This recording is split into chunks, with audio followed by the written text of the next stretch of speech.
नमस्कार बच्चों, स्वागत है आप लोग का हमारे YouTube चैनल में। तो आज की इस वीडियो में हम लोग देखने वाले हैं इंग्लिश का लेसन 2.5 द हैप्पी प्रिंस का क्वेश्चन एंड आंसर। तो मैं आप लोग को सबसे पहले तो ये बताना चाहूँगी कि ये जो आपका लेसन है ना, देखो सबसे पहले तो वार्मिंग अप में कुछ क्वेश्चंस दिए गए हैं, जैसा कि आप लोग देख सकते हो। ये देखिए ऊपर यहाँ पे वार्मिंग अप है, तो इसमें कुछ प्रश्न दिए गए हैं। उसके बाद जो इंग्लिश वर्कशॉप होता है ना, उधर कुछ क्वेश्चंस दिए गए हैं, तो दोनों के आंसर मैं आपको देने वाली हूँ। मतलब मैं आपको वार्मिंग अप भी करवाऊंगी और इंग्लिश वर्कशॉप भी करवाऊंगी, ठीक है। तो चलिए स्टार्ट करते हैं। तो यहाँ पर देखिएगा वार्मिंग अप में सबसे पहला क्वेश्चन क्या है कि there are different types of short stories, मतलब कई सारे टाइप्स की शॉर्ट स्टोरीज होती हैं। तो आपको बताना है, जैसे यहाँ पे कुछ स्टोरीज के नाम दिए गए हैं, तो आपको बताना है कि ये किस टाइप, मतलब इसमें होता क्या है। तो जैसे यहाँ पे फैबल है, तो फैबल यानी क्या, short story with a moral often with animals और इन एनिमेट कैरेक्टर्स, ठीक है। फिर नेक्स्ट है एनिक्डोट, ओके। तो a short account of a particular incident और event specially of an interesting nature. फिर फेरी टेल, तो इसमें क्या होता है, traditional story written for children that involves imaginary creatures and magic. उसके बाद नेक्स्ट है पैरेबल, ओके। तो ये क्या होता है, simple short story told in order to make a moral और रिलीजियस पॉइंट, ओके। नेक्स्ट यहाँ पे ट्रेजेडी, तो इसमें क्या होता है, और dramatic composition in verse dealing with a serious theme and an unhappy ending.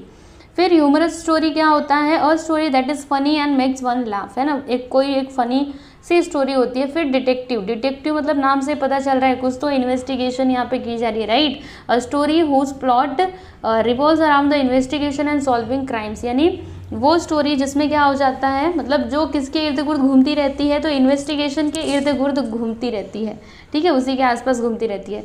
फिर नेक्स्ट है यहाँ पे मिथ, तो ये क्या होता है, N ancient traditional story concerning early history of group of people और नेचुरल इवेंट्स, ओके।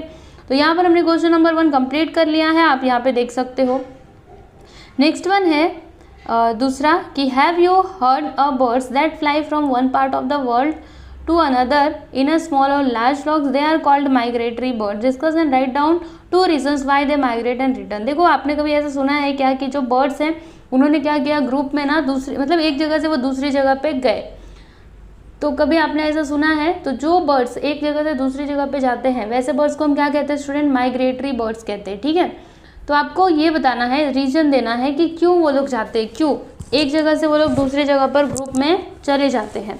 तो इसका आंसर देखिएगा, पहला पॉइंट यहाँ पे है कि birds migrate due to the harsh climates when it's freezing cold they move to the warmer regions, यानी हार्श क्लाइमेट्स की वजह से वो जाते हैं, जैसे वहाँ पे समझिए बहुत ठंडी पड़ रही है तो वो किसी गर्म एरिया में चले जाते हैं, ठीक है। Second point, they migrate in search of food and for the purpose of nesting, वो किस लिए जाते हैं, तो फूड के सर्चिंग में जाते हैं, यानी खाना खोजते खोजते जाते हैं, और नेस्टिंग के लिए भी जाते हैं। मतलब वहाँ का रीज़न ऐसा नहीं होता होगा जो उनके लिए क्या हो, अच्छा हो, इसके लिए वो लोग वहाँ से चले जाते हैं, ठीक है। क्वेश्चन नंबर 3 है यहाँ पे। अच्छा यहाँ पे देखिए स्टूडेंट्स, यहाँ पर डायरेक्ट स्पीच और इनडायरेक्ट स्पीच की बात की जा रही है। तो मैं आप लोग को सबसे पहले एक बात बोलना चाहूँगी कि ये जो डायरेक्ट और इनडायरेक्ट स्पीच है ना, ये तो ग्रामर का पार्ट है, ठीक है। तो ये सारी चीज़ें आपने ग्रामर में पढ़ी होंगी, नहीं पढ़ी है तो कोई बात नहीं, आपको आगे पढ़ने के लिए ज़रूर ही मिलेंगे, ठीक है। अगर आपके टीचर्स ने अभी तक नहीं सिखाया है तो आपको सिखाएंगे। डायरेक्ट और इनडायरेक्ट स्पीच होता ही है, सबको होता है, ठीक है।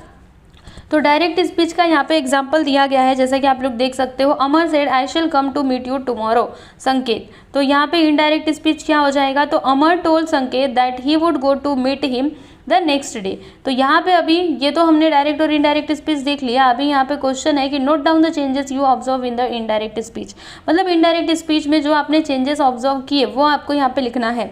तो जैसा कि यहाँ पे हमने देखा, the inverted commas are removed, यानी इसमें इन्वर्टेड कॉमास थे लेकिन यहाँ पर नहीं थे, इसको रिमूव कर दिए गए थे इनडायरेक्ट स्पीच लिखते टाइम पे। और इसमें दैट नहीं था, इसमें हमने दैट का यूज़ किया। फिर टुमारो, जो टुमारो था वो नेक्स्ट डे में चेंज हो गया। देखिए यहाँ पे टुमारो था, यहाँ पे नेक्स्ट डे में चेंज हो गया। इसका टेंस भी चेंज हो गया, जैसे इसमें शैल था, इसमें वुड आ गया, है ना। ये देखो फ्यूचर टेंस था, ये पास्ट सिंपल टेंस में चेंज हो गया।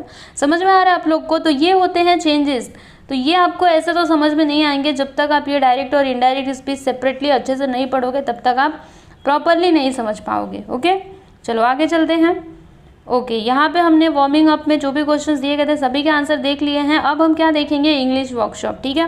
तो इंग्लिश वर्कशॉप में सबसे पहला क्वेश्चन से whether these sentences are true और false and correct the false ones. आपको बताना है ये जो सेंटेंसेस दिए गए हैं ये ट्रू है कि फॉल्स है, और जो भी सेंटेंसेस फॉल्स रहेंगे उन्हें आपको ट्रू करके लिखना है, यानी करेक्ट करके लिखना है, ठीक है। तो पहला है the writer of the story is William black. तो बताइए क्या ये स्टेटमेंट ट्रू है? ये जो स्टोरी है ये विलियम ब्लैक ने लिखा था? No no no.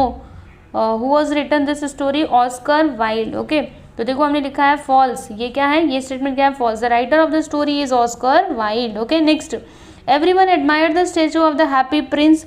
तो क्या ये स्टेटमेंट ट्रू है? Yes, this is true. Next है यहाँ पे the mother was working when the swallow brought the yellow jewel. Is this right statement? No, this is wrong. Why? देखो यहाँ पे येलो नहीं बल्कि रेड आएगा, तो ये क्या है? फॉल्स है। The mother was working when the swallow brought the red jewel.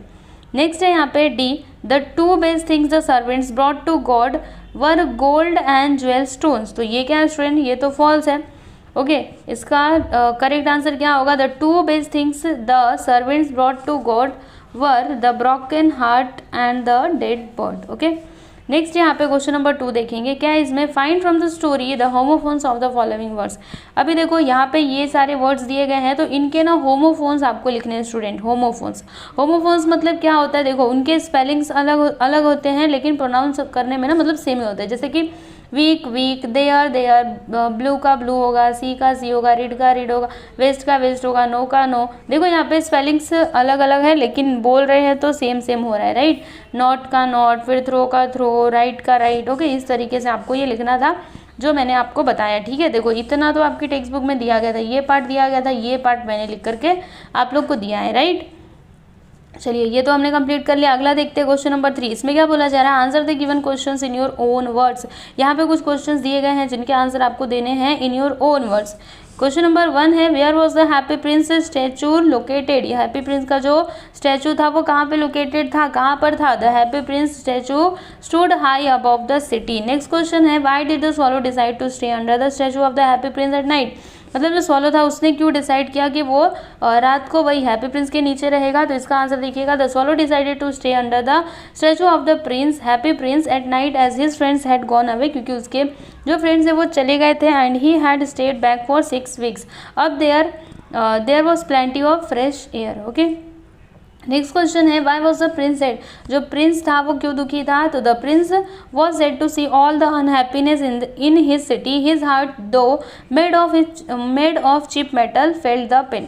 Next question है what was the first task given to the swallow. तो इसका आंसर देखिए, the first task given to the swallow was to go and give the red jewel from the prince waist to the mother and the ailing boy was hungry. Okay, next question है यहाँ पे E, to whom did the prince give the 2 gemstone of his eyes। जो prince था उसने उसके जो eyes के 2 GeM stones थे उसने उसको किसको दिया था, ठीक है। तो इसका आंसर देखिएगा, the prince gifted the 2 gem stone of his eyes to young writer. उसने एक तो किसको दिया था? यंग राइटर को, जो अपनी स्टोरी ख़त्म नहीं कर मतलब जो लिख रहा था उसको वो ख़त्म नहीं कर पाया था। And a little girl selling eggs whose eggs had fallen and broken। ठीक है, एक उसको दिया था। नेक्स्ट है यहाँ पे what decision did the swallow finally make, was it a wise one comment. मतलब जो स्वॉलो था उसने कौन सा फाइनल डिसीजन लिया, क्या वो वाइज डिसीजन था? इसके ऊपर आपको कमेंट करना है। तो इसका आंसर देखिएगा, the swallow finally decided to stay back with the prince as he loved the prince very much. Yes, it was a wise decision because all these days both of them had been helping one another in their mission of giving happiness to others. Both of them had become very close to each other. Okay, तो ये आपका answer है। अगला देखिए, अगला question जी। Okay, चलो हम तो पीछे आ गए, आगे चलते हैं। आगे आगे आगे, यस बहुत आगे आ गए ना। ये देखिए, यहाँ तक तो हमने देख लिया था, हाँ ये वाला देख लिया था। आगे देखिएगा अगला question G, why did the swallow finally decided not to leave the prince. यानी जो स्वॉलो था उसने क्यों फाइनली डिसाइड किया कि वो प्रिंस को मतलब नहीं छोड़ेगा, छोड़ करके कहीं भी नहीं जाएगा। तो इसका आंसर देखिएगा, the swallow finally decided not to leave the prince because he was dying, है ना। फिर एच है यहाँ पे अगला क्वेश्चन, मतलब what message do you get from this story. इस स्टोरी से आपको क्या मैसेज मिला है, आपको वो लिखना है। तो आंसर देखिएगा, the message that we get from the story Happy Prince is that Wealth is not everything. In spite of all the wealth, the prince was not happy. It teaches us love and compassion towards the poor and the suffering. It throws light on the sacrifice for others. Okay.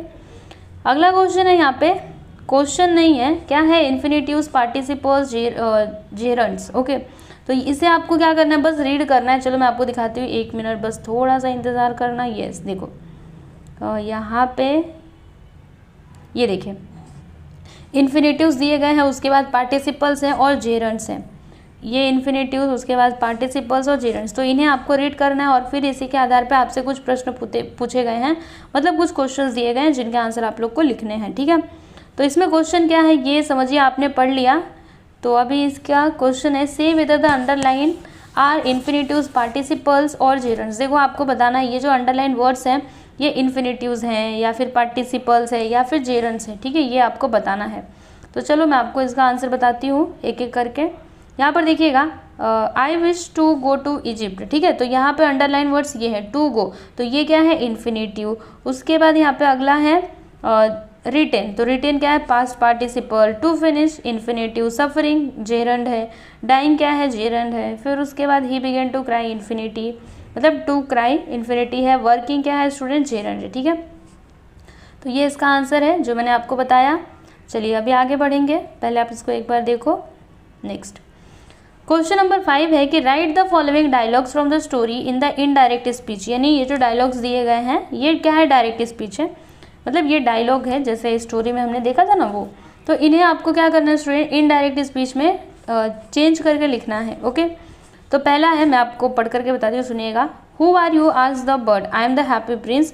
Then why are you crying, I am wet with your tears. देखो वो जो swallow था उसने क्या बोला कि who are you, asked the bird. उसने पूछा हैप्पी प्रिंस से कि हु आर यू, तुम कौन हो.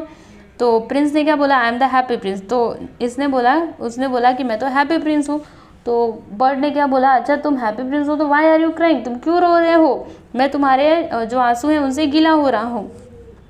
तो अभी ये जो स्टेटमेंट है इसे आपको किस में चेंज करना है स्टूडेंट, इनडायरेक्ट स्पीच में चेंज करके लिखना है. ओके, तो आंसर देखिएगा, the bird asked who he was, यानी पंछी ने किससे पूछा, उससे पूछा. किससे पूछा, हैप्पी प्रिंस से पूछा. ही replied that he was the happy Prince. तभी उसने रिप्लाई किया, किसने रिप्लाई किया, हैप्पी प्रिंस ने रिप्लाई किया कि मैं एक हैप्पी प्रिंस हूँ. Then the bird asked the prince Y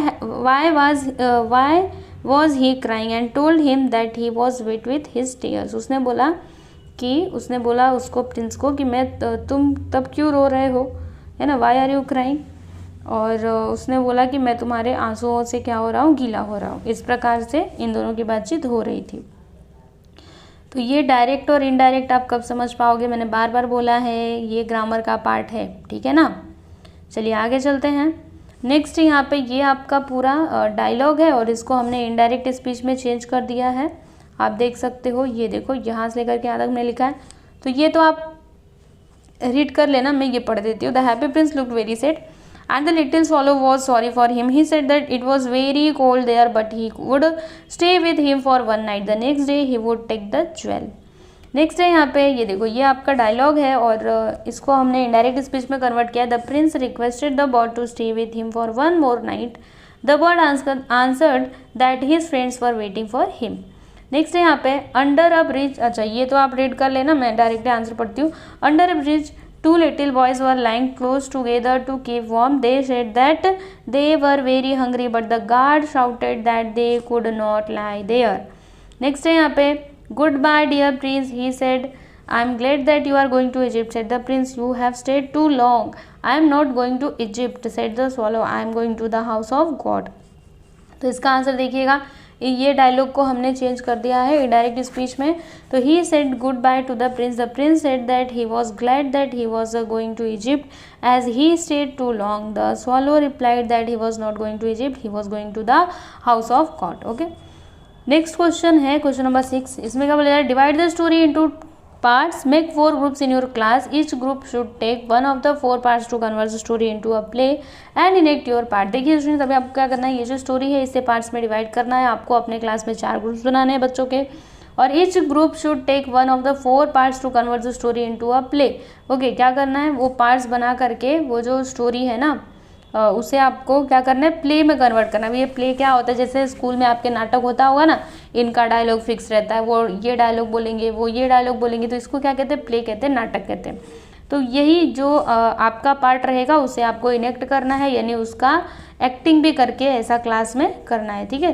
तो ये क्या है, एक्टिविटी वर्क है, तो आप लोग प्लीज़ अपने क्लास में करिएगा, आपको अच्छा लगेगा। नेक्स्ट क्वेश्चन है कि if you could change the end of the story after the swallow refuse to fly to Egypt, how would you change it, summarize your idea in 10 to 10 lines. मतलब अगर आप ये जो स्टोरी का ending है, अगर आप उसको चेंज कर सकते, मतलब जब इस स्वॉलो ने बोला ना कि वो इजिप्ट अभी नहीं जाएगा, वो हैप्पी प्रिंस के साथ ही रहेगा, अब उसके बाद क्या होता है, आप क्या करो, जैसे हमने देखा था कि उसके बाद उसकी डेथ हो जाती है, राइट। तो वो तो उसका मतलब इसके साथ ही वो कहानी का अंत होता है, बट आप इस कहानी की एंडिंग को चेंज कर सकते हो क्या, तो वो आपको लिखना है, ठीक है। तो आप कैसे चेंज कर सकते हो वो आपके ऊपर है, ऐसा नहीं कि मैंने जो लिखा है आपको वही लिखना है। आप देखोगे कि प्रिंस भी रहता है और ये जो स्वॉलो है, मतलब यहाँ पे जो मैंने लिखा है वो स्वॉलो भी रहता है, और स्वॉलो को अपना एक नया दोस्त मिल जाता है। जब आप इसको पढ़ोगे आपको समझ आएगा, लेकिन आप अपना इमेजिनेशन यहाँ पे जोड़ो ना, कि आपको क्या, आप कैसे इस स्टोरी का जो एंडिंग है उसको चेंज कर सकते हो, ठीक है। जब बर्ड्स ने बोल दिया कि जब बर्ड ने ऐसा बोला, वो स्वॉलो ने, कि मैं नहीं जाऊंगा कहीं भी, मैं इजिप्ट नहीं जा रहा हूँ, अब तब उसके बाद क्या होना चाहिए था, आपके हिसाब से क्या होना चाहिए था, आप वो लिखिएगा, ठीक है ना। इमेजिनेशन करिएगा, इमेजिनेशन को जोड़ो, ओके। तो ये खुद से करना, और मैंने जो लिखा है वो भी मैं आप लोग को दिखा देना चाहती हूँ, सी।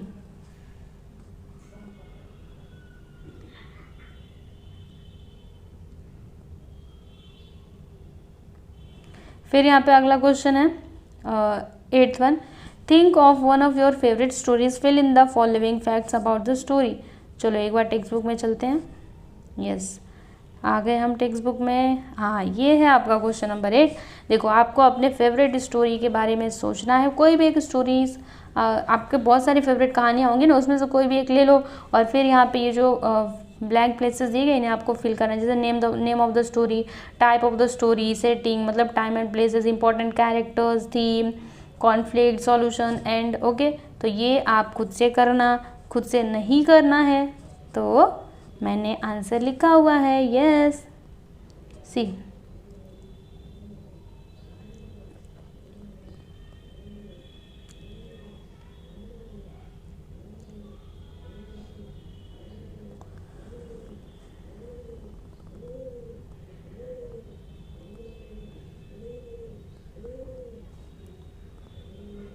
तो देखिए बच्चों, यहाँ पर हमने द हैप्पी प्रिंस का क्वेश्चन आंसर कंप्लीट कर लिया। आई होप कि आपको सारे क्वेश्चन समझ में आए होंगे, ठीक है। तो बच्चों, अगर आपको ये PDF फाइल चाहिए ना, तो इसके लिए आपको टेलीग्राम चैनल ज्वाइन कर लेना चाहिए, क्योंकि ये सारे PDF फाइल मैं कहाँ पे अपलोड करती हूँ, टेलीग्राम चैनल में, ठीक है। तो आप लोग जाइएगा टेलीग्राम में और सर्च करिएगा SK क्लास, आपको वो चैनल मिल जाएगा जिससे आप ज्वाइन कर सकते हो और सारे PDFs दे सकते हो, ठीक है। और साथ ही साथ ये भी बताना चाहूँगी कि इसके पीछे के जितने भी लेसन हैं वो मैंने ऑलरेडी अपलोड कर दिए हैं, यानी उसके क्वेश्चन आंसर्स दे दिए हैं। सो प्लीज़ आप लोग प्लेलिस्ट में जा कर के उन सारे वीडियोज़ को देख सकते हो, ओके। चलो अभी हम लोग नेक्स्ट वीडियो में मिलते हैं, धन्यवाद।